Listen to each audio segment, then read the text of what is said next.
আল্লাহ রাসূল সাল্লাল্লাহু আলাইহি ওয়াসাল্লাম বলেন, এমন কিছু আমল আছে, এমন কিছু দোয়া আছে, এমন কিছু সূরা আছে যে সূরাগুলো আপনি এই জুমার নামাজ আদায় করার পর পড়লে আগামী জুমা পর্যন্ত আল্লাহ আপনাকে সকল ধরনের বিপদ আপদ, বালা মুসিবত, রোগ শোক, বিমার থেকে আল্লাহ স্বয়ং আপনাকে বাঁচায় রাখবেন। সুবহানাল্লাহ।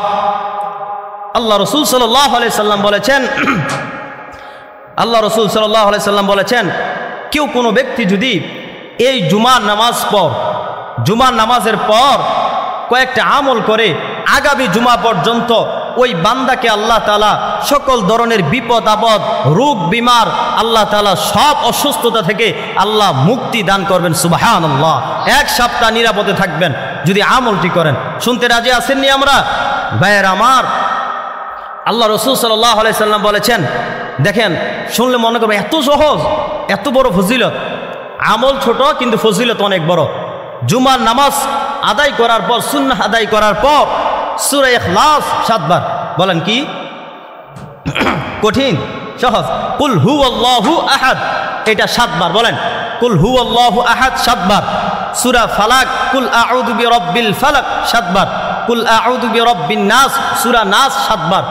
3 7 21 বার।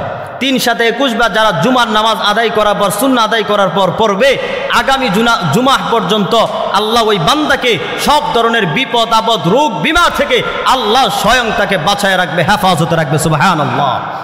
আমলটি কি বলেছিলাম? জুমার নামাজ আদায় করার পর 7 বার সূরা ইখলাস, কুল হুয়াল্লাহু আহাদ 7 বার, সূরা ফালাক, কুল আউযু বিরাব্বিল ফালাক 7 বার, সূরা নাস, কুল আউযু বিরাব্বিন নাস। এই 3 7 21 বার যারা জুমার নামাজ আদায় করার পর আমল করবে, আগামী জুমা পর্যন্ত আল্লাহ ওই বান্দাকে সকল ধরনের বিপদ আপদ, রোগ বিমার থেকে হেফাজত রাখবেন। বলেন সুবহানাল্লাহ।